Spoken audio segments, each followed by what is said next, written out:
මේ ඡන්දෙත් එක්ක මේ මිනිසුන්ට අමතක වෙලා මේ චිකන් ගුන්‍ය හැදිලා දේශපාලනඥයෝ ඇමතිවරයා කවුරුත් කතා ගන්නෑ බොඩුවට ක්ලීන් ශ්‍රී ලංකා කියලා කිව්වට මේ කෝට්ටේ ප්‍රදේශයේ චිකන් ගුන්‍ය හැමතැනම මම දැන් උදේ එනකොටත් පුද්ගලයෙක් කතා කරා ඇඳෙන් නැගිට ගන්නත් බැරි තත්ත්වෙට ගිහිල්ලා තියෙන්නේ කුණු පිරීලා හොඳේ ක්ලීන් ශ්‍රී ලංකා කියන එක කන පිට ගහලා තියෙන්නේ බොරුවට මහා මගේ අම්මේ ජාතික සැලැස්මක් කියලා පටන් ගත්තේ ක්ලීන් ශ්‍රී ලංකා. මම දැක්කම මෙන්න මෙහෙත් මහා ලුකුවට ඇමතිලා ඇවිල්ලා නිලධාරියෝ ඇවිල්ලා පටන් ගත්තා. පටන් ගත්තායින් පස්සේ බෝඩ් එක තියෙනවා ක්ලීන් ශ්‍රී ලංකා, ඩර්ටි ශ්‍රී ලංකා වෙලා ඩර්ටි ශ්‍රී ලංකා හරහා චිකන් ගුන්‍ය ඇවිල්ලා මහා විපතක් වෙනවා. ආණ්ඩුව ඡන්ද කරන එක පැත්තකින් තියලා කරුණාකර ඒක කරගෙන යන්න. ඒ වුණාට මේ ප්‍රශ්නෙට විසඳුමක් හොයන්න. මේ ඡන්දෙත් එක කියන කතාවක් තමයි මේ නගර සභා ප්‍රාදේශීය සභා මහනගර සභා JVP එකට ගියේ නැත්තම් මේ සංවර්ධන වැඩ කටයුතු කරන්න හැකියාවක් නැති වගේ දෙයක් තමයි කියන්නේ. JVP නගර සභාවන් නම් ඇස් වහලා සල්ලි දෙනවා. එහෙම නැත්තම් 10 පාරක් හිතන්න ඕනේ. මොකද ඒවා හොරකම් කරනවා කියලා. මේක දෙකකට බෙදා ගමු. හොරකම් කරනවා කියන්නේ හොරු කණ්ඩායමක්. ඒ හොරු කණ්ඩායම කරන හොරකම් අල්ලන්න තමයි පොලිසිය ඒ අධිකරණ පද්ධතිය තියෙන්නේ. ඒකට අපි 100%ක් අපි ආණ්ඩුවත් එක්ක ඉන්නවා. හොරකම් කරන්න කිසිසේත්ම අවස්ථාවක් නොදෙන්න ඕනේ කියන තැන අපි ඔක්කොමලා ඉන්නවා. හරි? ඒක එක. දෙක යම් කිසි විදිහකට JVP කට්ටියට නගර සභාව පිහිටුව ගන්න බැරි වුණොත් ඒක වක්‍රාකාරයෙන් කරන තර්ජනයක් වෙනවා තමන්ගේ ප්‍රදේශයට අපි සංවර්ධනය කරන්නේ නැහැ කියලා. ඒක තමයි වක්‍රාකාරයෙන් මේ කියන්නේ. ඒතර මම අහගෙනයි මේ කෝට්ටේ ප්‍රදේශයේ මේ දේශපාලඥයෝ කතා කරනකොට මිනිස්සු අප්පුඩිත් ගහනවා. එක තැනක පුද්ගලයෙක් කියනවා මේ අරුණෝදය මාවත නිවාස සංවර්ධන ව්‍යාපෘතිය පටන් ගන්න අපිට මුදල් වෙන් කර ගන්න නම් මේ නගර සභාව අපේ අතේ තිබිය යුතුයි වගේ වක්‍රාකාර කතාවක්. මම ඒක ගන්නේ එක උදාහරණයක් හැටියට පමණයි. උදාහරණ ඕන තරම් තියෙනවා මේ රටේ සියලුම මේ local government constituencies වල.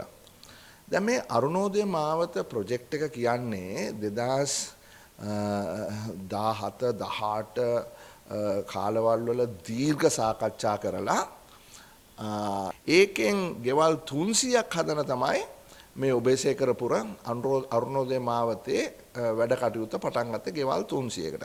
ඉතින් කවුරු හරි කියනවා නම් JVP එක දින්නේ නැත්තම් මේ ගෙවල් හදාගන්න එක 10 පාරක් හිතන්න ඕනේ කියලා අතිශයින්ම එවැනි මේ ස්ටේට්මන්ට්ස් හෙලා දකින්න ඕනේ. මොකද එහෙම නෙමෙයි රටක් පාලනය කරන පුද්ගලයෝ කතා කරන්න ඕනේ. එහෙම නෙමෙයි තර්ජනාත්මකව කතා නොකරන්න ඕනේ. ඇත්ත කතා කරන්න ඕනේ.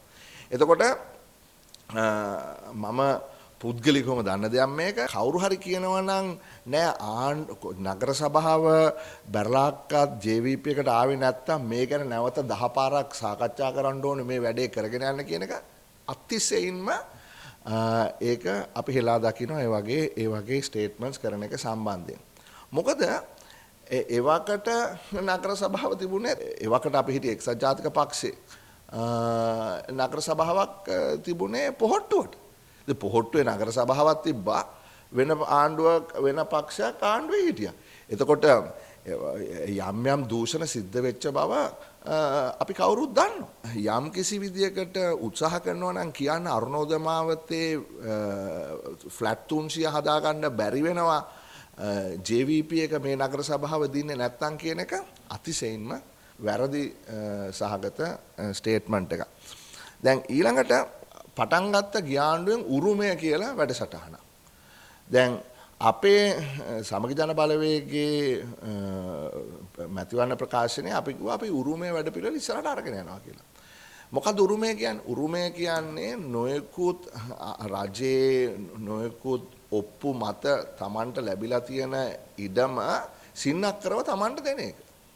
ඒක තමයි උරුමය ප්‍රෝග්‍රෑම් එක. ඒ උරුමය ප්‍රෝග්‍රෑම් එක හරහා ගොවි මහත්තුරුන්ට දීලා තියෙන ඉඩම් වලින් මිලියන දෙකක විතර ප්‍රමාණයක් සහ මේ නිවාස ලැබිච්ච පුද්ගලයන්ගෙන් 2,50,000ක විතර ප්‍රමාණයක් ඉන්නවා මේ නොයෙකුත් ඔප්පු ලැබිලා. ඔවුන්ට සමහරවිට රුපියල් 3,000යි මාසෙකට රුපියල් 4,500යි මාසෙකට මේ එකතු කරගන්නත් බෑ.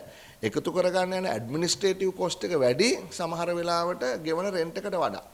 එතකොට මේ උරුමය ප්‍රෝග්‍රෑම් එක යටතේ මේ ගෙවල් ලැබිලා දැනට තියෙන කට්ටියට ඒ ගෙවල් සින්නක්කරව දෙන වැඩපිළිවෙල මේ ආණ්ඩුවෙන් නවත්තලා තියෙනවා.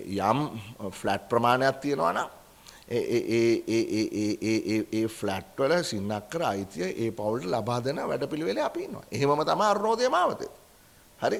එතකොට කවුරු හරි උත්සාහ කරනවා නම් කියන්න ජනාධිපති කියලා තියෙනවා මුදල් වෙන් කරන්නේ නැහැ. එහෙම නැත්නම් 10 පාරක් හිතන්න ඕනේ මුදල් වෙන් කරන්න. ඒකට උදාහරණයක් හැටියට කවුරු හරි අරුණෝදය මාවතේ ෆ්ලැට් මේ සංකීර්ණය කරනවා නම් ඒ උත්සාහ කරන්නේ මේ මතයක් ගොඩනගන්න වැරදි මතයක් කියන එක මම ඉතාමත්ම ගෞරවයෙන් මේ ගරු ඇමතිතුමන්ලාට ආණ්ඩුවේ කියනවා මීට වඩා මේ සත්‍ය භාවයකින් යුතුව මේ ගැන සාකච්ඡා කරන්න කියලා. ජනාධිපතිවරයාට පළාත් පාලන ආයතන වලට මුදල් දෙන එක වෙනම කතාවක්. මේ තියෙන්නේ පළාත් පාලන ආයතන වලට දෙන මුදල් නෙමෙයි. මේ තියෙන්නේ පළාත් පාලන ආයතනය තුල රාජ්‍ය සහ සම්බන්ධ වී ක්‍රියාත්මක කරන ව්‍යාපෘති. මොකද පළාත් පාලන ආයතනයට වලට දෙන සල්ලි නවත්තන්න කිසිම විදිහකට ජනාධිපතිවරයාට හැකියාවක් නැහැ ව්‍යවස්ථාවට අනුව. පළාත් සභාවට ගිහිල්ලා පළාත් සභාවෙන් නොයෙකුත් පළාත් පාලන ආයතන වලට බෙදිලා යන එකක්. ඒක කිසිම විදිහකට ජනාධිපතිවරයාට නවත්තන්න කිසිම බලයක් ඔහුට නැහැ. අනිත් එක තමයි මූලික දේ ව්‍යවස්ථාවෙන් මුදල් බලය සම්පූර්ණයෙන්ම දීලා තියෙන්නේ පාර්ලිමේන්තුවේ ව්‍යවස්ථාව 148 යටතේ. ඒ නිසා ජනාධිපතිවරයාට මේක නවත්තන්න කිසිසේත්ම බෑ. මොකද මම මේක ගැන කලින් කතා කරේ නැත්තේ මොකද ඒක සම්පූර්ණම සාවද්ද කතාවක්. නවත්තන්න බෑ.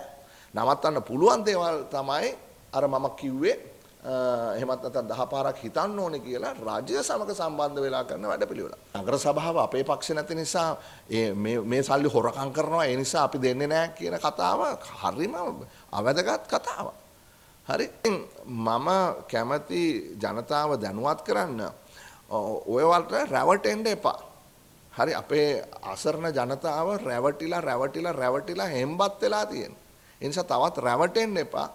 ගමේ මිනිස්සයා ගමේ පාර හදන්න, එහෙම නැත්නම් ගමේ පන්සලේ වහල හදන්න, එහෙම නැත්නම් මේ පල්ලියේ සෝලා එකක් හයි කරන්න, එහෙම නැත්නම් මේ පොදු টয়ලට් එකක් හදන්න.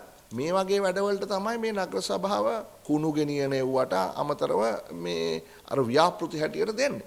ඉතින් එව්ව රජයට නවත්තන්න හැකියාවක් නැහැ. එහෙම කියන්නත් එපා කියන එක තමයි